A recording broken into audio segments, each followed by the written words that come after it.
Good morning, Annie. Good morning, Mara. Good morning, Cynthia. Good morning, Jessica. Good morning, Raluca. Oh, nope, that's a stinky otter pilot. Get out of here. Good morning, Christina. Good morning, Serena. Good morning, Annie. Good morning, Mara. Good morning, Dan. You got a treadmill.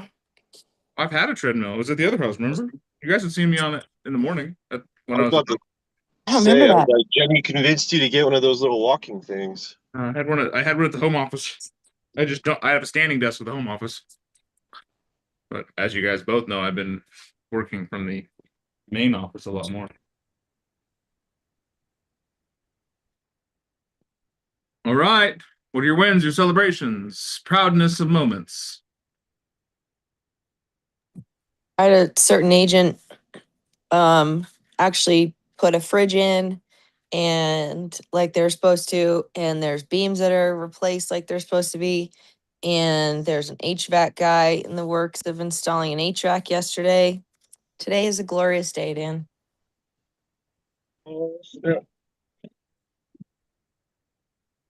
They say Christino don't F around. Well, I shouldn't have to. It was agreed. Don't get mad at me because I'm asking you to do your job.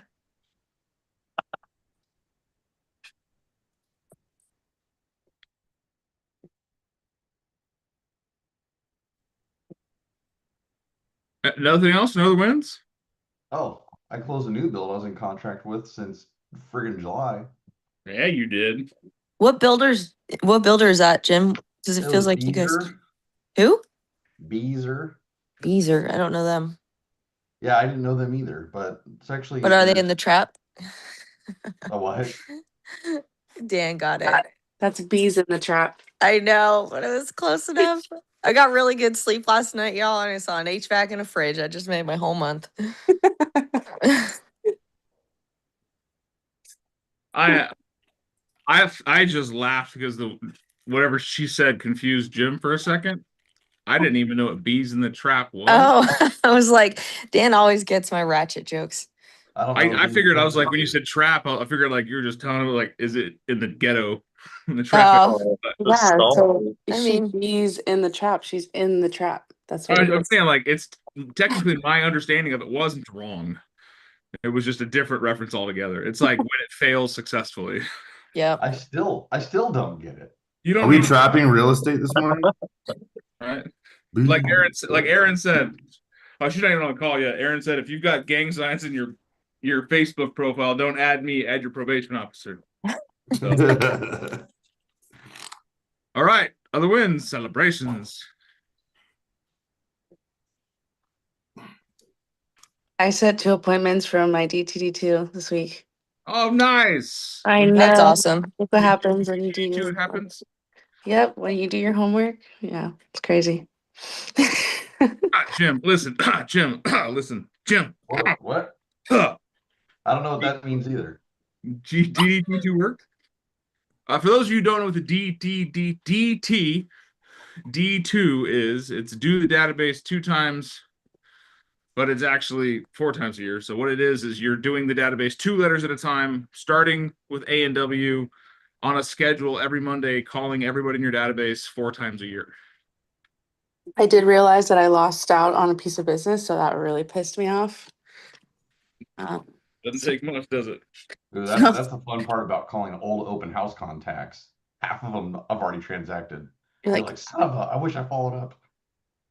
yeah, Fortunes are made in the follow-up, guys. I know. I'm like, I've heard this so many times. Why? I had a whole lecture with myself. I had a listing appointment yesterday with a guy that I went on a listing appointment or a listing preview a year and a half ago. Finally called me back after years of attempts. So, and that's a house I might buy for myself. We'll see. I dropped the song in the chat for you, Jim. Cool. I can't wait. You should wait. Well, we're not I don't gonna. know. I kind of We're want not gonna. I All gotta download the app or log in. Oh, you don't have Spotify? My No. goodness, sir. Cal. Do Oh you my use gosh, you CDs, just played Jim? it through there. Jim, do you use Yeah. CDs? Record Tapes. player. Cassettes. Shit, and they ain't saying nothing. 100 motherfuckers can't tell me nothing. There you Uh-oh. Earmuffs, earmuffs. You've heard it. Well, he didn't hear bees in the trap. Bees in the trap. Sing it for us, Christina. All right. No. Welcome, Sam. Thanks for being on the call. We Good have morning. developed into immoral grounds listening to the devil's music with Apparently. a witch that's on screen. She has transformed herself into some type of anomaly. All right. How we all doing? Fan-freaking-tastic. Maybe Christina, maybe Jim and Jess. The rest of people I haven't really heard from. Oh, Dan, are you walking right now? Nope. That's what we said. Welcome to the party, Sam. He's in the trap, Sam. Bees in the trap, man. Come on. Catch up. This is all a Zoom background. It's an illusion. Okay, I see. Like if I were to Nice. reach back, I can't touch that flag. See, it doesn't exist. Okay, all right. It really does look like you're walking, though. It's like me, I'm in San Francisco too. He's getting his steps in. That's cool. All right. What are you seeing in the mortgage world? Okay, well, I mean, not much week over week. So rates ticked up a little bit, but the little like week to week shifts where rates are always moving. So to be fair, that's something that's to be expected. I think that we are in for a pretty significant rate drop, but not right yet. We got a little bit of volatility to get through. Housing numbers, so contracts, pendings, all that stuff are still trending in the right direction.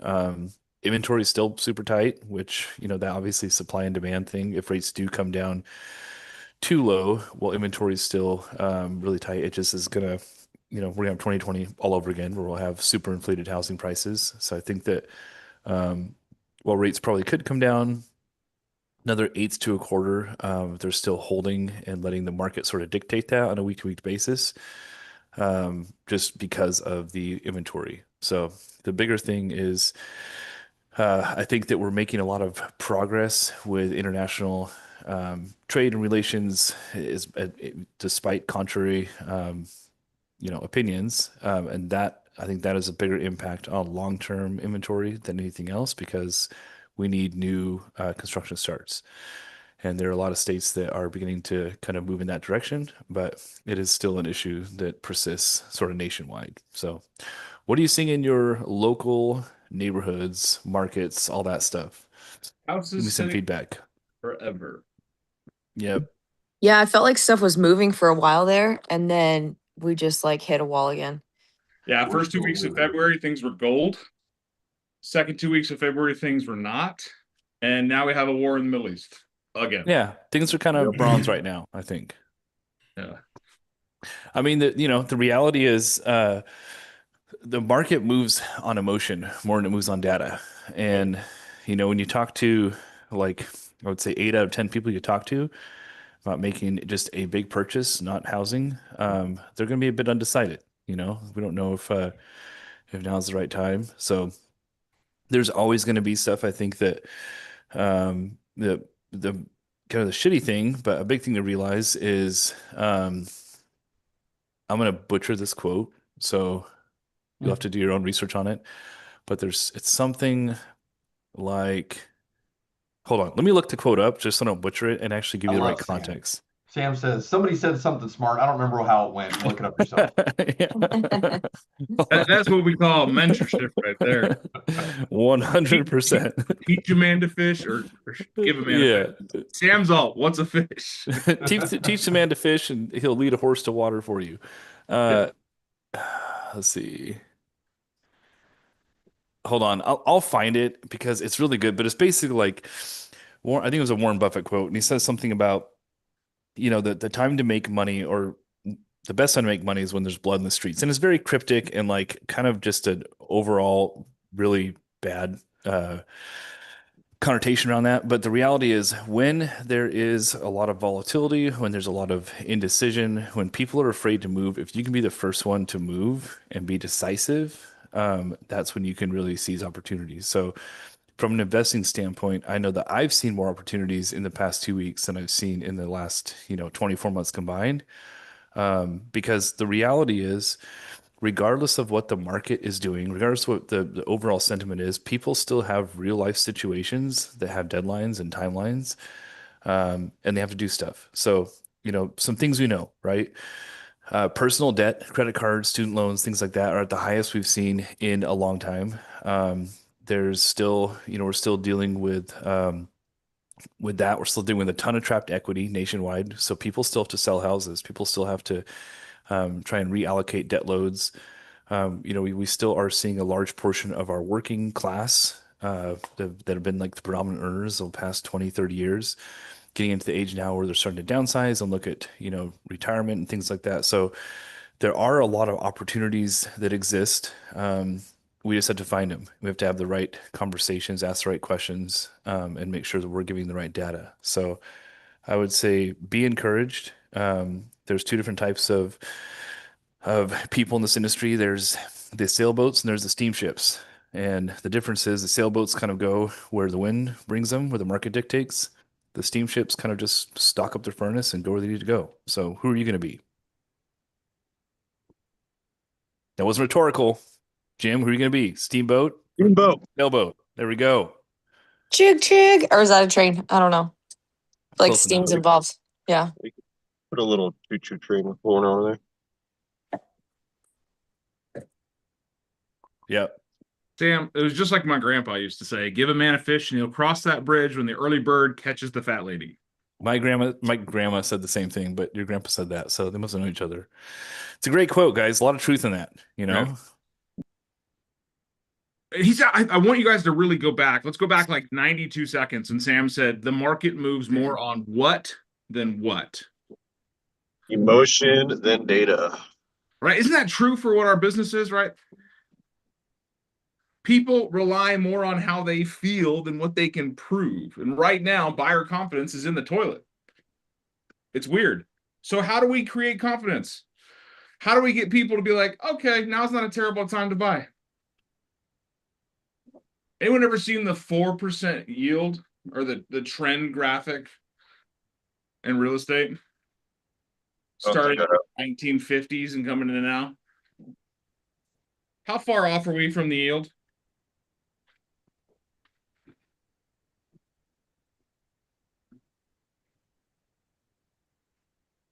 We're not. Yep. We're not. If I could find it, I didn't plan on talking about this, but it just popped up. So if I could find where Gary Keller's chart was, it'd be fantastic. But And then show them that the interest rate for the last 40 years, the average is also 6%. So it's not that unusual. is interest rate really keeping people from buying houses? It didn't in the past 2 years. I think the big thing to remember, and this is where this is the part of our job that unfortunately cannot be as fun, but for some of us love this type of stuff, but people are afraid of the unknown, right? So when they're going into something that either A, they've done before, but only a few times respectively in their life, or B, they've never done before, and they don't know what the future holds. Obviously, no one does, but they don't know kind of like what all this stuff looks like. That's scary, right? And that's something that can create pause in someone's life and make them, not want to be decisive. So the more information, the more logical, tangible things that we can bring to someone's personal story as it pertains to real estate, the better they're going to be equipped to make that decision. So when you think about it, there's so many things right now that things are moving at such a fast pace. And so it's up to us to sort of bring clarity to the chaos, bring a story to what's going on and be able to convey the data in a way that makes sense to someone. and just honestly be willing to listen to, you know, what their situation is and how it kind of relates to everything else. So I feel like, I don't know if anyone else finds this, but I feel like referencing like the, oh, well, rates aren't like what they were in your grandpa's day, like all of that. And people, I'm finding that people don't care. It's like, okay, that was then, this is now, this still feels high to me. You know what I mean? It's like drawing those comparisons. I'm finding there's a disconnect, and maybe it's in my ability to communicate around that. Like the relevance of that, like, show them the trend line, show them this, show them that. And it's just like, maybe also too, it's because consumer debt is what it is, and people have just not made great choices and don't manage their finances wisely, that they're like, okay, but at the end of the day, with me personally right now, today, it still equals X, Y, or Z, and that's not great for me. Yeah. Well, what if we can find a way to roll in some of that credit card debt that you're struggling with into the new purchase and make your total monthly output less than you expected it to be? Would that be worth a conversation with my lending professionals to talk about your options? I'm more finding like, and maybe it is because there's other things, but like, so I have this couple, they're older, their financial situation is good. They got pre-qualified, we submitted an offer, we got a counter, we talked through it, but then it was when we got the seller disclosure that they were like, oh, this is older than we thought, and that, which makes sense. But for them, then they just keep going back to, well, we could just keep renting. Yeah, you could. And what's the cost of keeping renting? For them, not having to put a new HVAC in because they can call the management company. Right. Okay. Why do you want to buy it? Great question.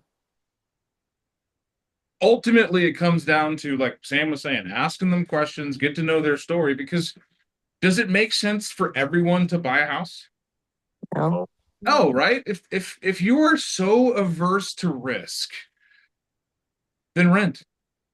Because the only risk you have is the landlord selling your house and not renewing your lease. And you have to move.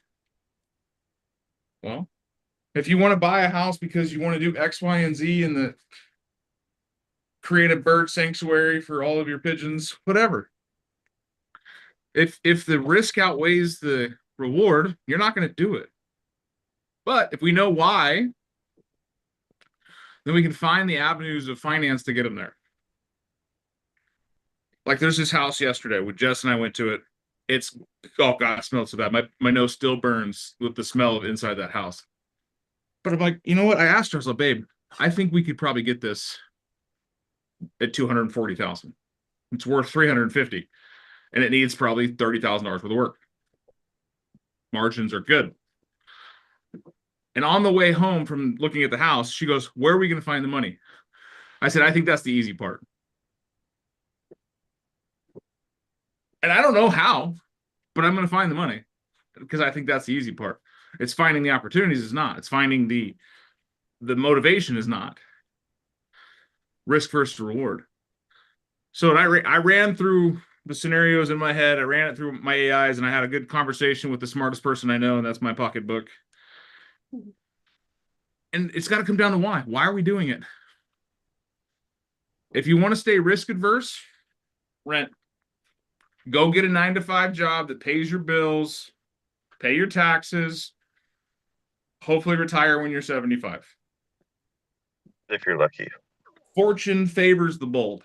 Now, fortune doesn't always have to be yachts and Maseratis and living lavish Italian countryside lifestyles like Sam does. It could be shaving your head, growing a beard, driving a lifted truck, and working when you want, where you want, with who you want. Like Sam does. except for the shaved head part, but yes, 100%. That's I'll the get there. Yeah, when we talk to our buyers and we say, hey, what are you trying to accomplish? What does the next 3 to 5 years look like? What does freedom or flexibility or controlling of your own destiny look like? Because when you talk to people about buying a house or renting a house or all the stuff, and we stay just on the logics of money, it doesn't make sense. Lifestyle over logic, my friends. How many times have we talked about that? So let's say it's a first-time home buyer that's been renting for 5 years. Sam, where do we start? First time homebuyer has been renting for 5 years. Well, number one, like understand why, understand, their trajectory. I think understanding people's trajectory is probably one of the most overlooked things we do. Maybe not. No, it is important on both sides. Let's say maybe not as much on the real estate side, but understand where someone wants to go. Everyone wants to go somewhere, right? And there's very few people that are where they want to be 100%. Like even you could ask anyone, are you where you want to be today? Like if you were to stay put, no, we always want to go somewhere. So understanding that is super important. I'm trying to go there right now. Yeah, I see you walking there. You're on your way right now. But understanding where someone wants to go. So for instance, there's the clients I'm working with right now. They're a new couple, not new couple. They've been together for like 2 years, but they're a younger couple buying their first home. And they are freaked the F out of a mortgage payment at $3,700 a month. They're buying the house that honestly fits what they need. They qualify for it. Everything makes sense. But going from, paying $2,200 a month in rent for the past 6 years, and then now getting a mortgage payment that's almost $1,000 higher, over $1,000 higher, is scary to them. So we sat down and had this conversation. Hey, where do you want to go? Where do you see yourself in 5 years? If I give you this magic wand and if you wave it and everything happens you want, what does 5 years from now look like? And, both of them kind of said very different things, but similar. I'm in a lead position at work. I've got a raise. We have a kiddo on the way. The other side, I'm lead position at work. I have a raise, making this much money, have this much money in the bank. So all these things just happen naturally. If I look back 5 years ago, I'm in a much different spot today than I was 5 years ago. I mean, we progress forward in most cases, not the other way. So as long as you're kind of like doing the thing, forward momentum, it's really hard sometimes for people to see. They look at a purchase as a static position, and they look at buying a house as a static position instead of something that is gonna, like, they're moving when this is static, right? When you buy a house, you're fixing a cost. The only thing that's gonna really change at that point is gonna be your taxes, and your insurance will go up annually, but in incremental amounts. It's not gonna be crazy. When you rent, it's entirely dictated by the economy and your landlord, right? The laws are they're getting a little more controlled as far as how much they can change rent on an annual basis, but hey, they still have an 8% margin in there in most cases. Like if you look at median, there's still an 8% difference from what you're paying today versus what you'll be paying 12 months from now.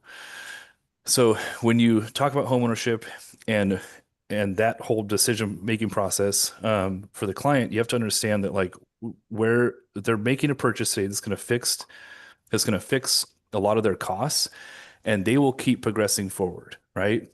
So just work at the same job. Don't ever change your career. You're going to get cost living increases. You're going to get, there's a lot of things that will change for you financially.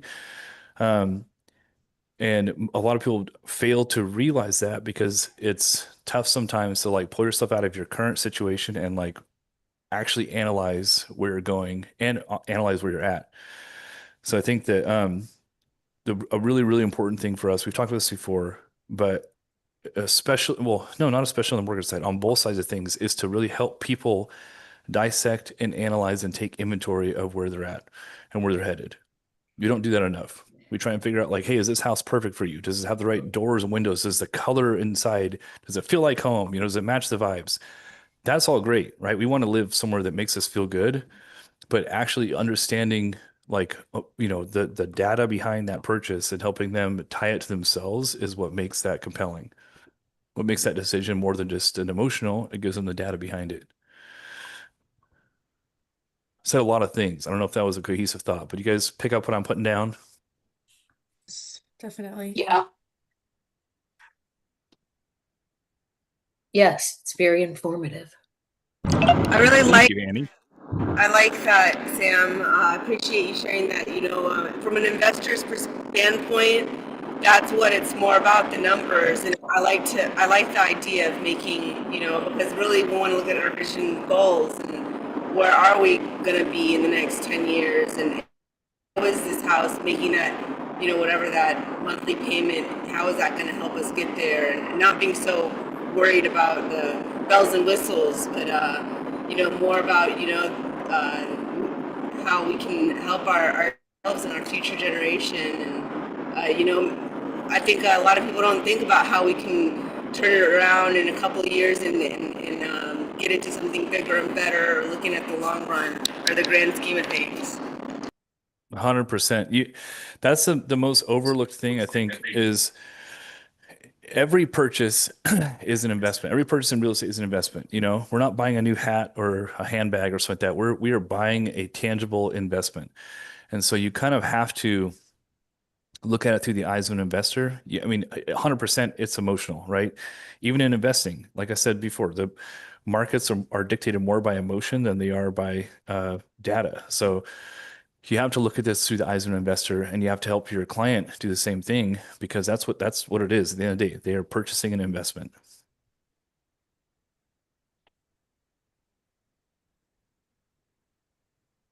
I had a question for Dan that he brought up. What did you mean by like rolling in your debt for your credit cards? Like, can you explain that? Or sorry, Sam. Can you explain that? And have you had a scenario where that like has worked? Yeah. So technically you can do it with any loan, but you have to be, so with VA specifically, that is 100% a thing. The first 5 years of my career was doing just that. I taught a lot of financial literacy classes at a couple military bases by where I live. But with a VA loan, that's the only loan you can actually, if you have equity in the house, or if you have enough room in the purchase, you can have their debt to qualify be part of the loan. So for instance, let's say that you come to me and you have a red V6 Mustang that someone sold you because they're like, we love vets. And you also have 3 credit cards because someone else said we love vets and you sign up for this credit card, and you want to buy a house. We can then take that. Let's say the house is worth 300,000 and you're purchasing it for 200, and your total debts combined are $50,000. We can write that purchase contract for $250,000, have the seller give you a credit of $50,000. That $50,000 can go to pay off your debt at closing, and then you walk into that house with just your mortgage payment. That's VA. With the other loan types, it's a little more convoluted, and there's ways to do it. None that I want to get into on a call that's being recorded, but 100% legal. It's just there's ways to kind of like put that together where it makes sense. But VA, 100% you can do that. Okay. I was gonna say, I think one of my clients who just did that did conventional. Yep. And it was like, and the only, because we ran different scenarios, and the only way for them to really qualify for it or to get there, it's their debt to income ratio, right? I think that we need to get to a certain point, was to include that in there. Yeah. Doesn't that, Sam, also, like, if they're selling, if they're on the listing side and they sell and part of that goes to pay off debt before they see any profit from it, aren't there some tax implications? I'm trying to think which way I'm thinking about There's this. a tax benefit to the seller because their net proceeds are lower than they would have been. They're basically offering more as a credit to the buyer than they're taking as proceeds. So it's the same thing as using simple numbers. If your house is worth $100,000 and you owe nothing on it, your taxable gain, your profit is gonna be $100,000 minus your commission, all the fees associated with it. But if you owe $90,000, or let's say you owe $80,000 and you give a $10,000 concession, your profit is only $10,000. And that can go for debt of the sellers themselves, right? Sellers or buyers, yeah. Sorry, my phone was ringing. Sorry. Sam, just a random question. Do you get, like, when you work with your buyers, do you get that the listing agents cross qualify them often more now or no? Yeah, honestly, that is something, I mean, that's happened for a while, but I think that the mortgage industry right now, just in a really, oh, was out of time. Okay, 30-second version. The mortgage industry is in a lot of trouble. There's a lot of consolidation happening right now. There's a lot of guideline changes. There is a lot of compression on both ends for cost originate, and then just trying to maintain profitability. So there are a lot of fly-by-wire companies that truly don't do a good enough job upfront to qualify someone. And so you have to, more people are inserting these checks and balances, just the same as if you have a buyer that's going to buy your house cash, you want to verify those funds. So that's happening more and more to ensure that they are not taking this house off the market and putting it in a pending status with someone who's not legitimately qualified. So yeah, I see it happen more and more. In fact, for a lot of partners I have on the list that just focus on listings, I do a lot of that, like the cross qualifying, making sure that person is ready, willing, and able to purchase this house. Okay. Yeah, I think it's super important. So you're doing that for the listing agent of the buyer? Yep, for the listing agent of the house, for the prospective buyer for the house. Lead a horse to water, teach a man how to fish, sort of thing. And how are you you're just getting that person's information from the pre-qual that their lender provided, or what?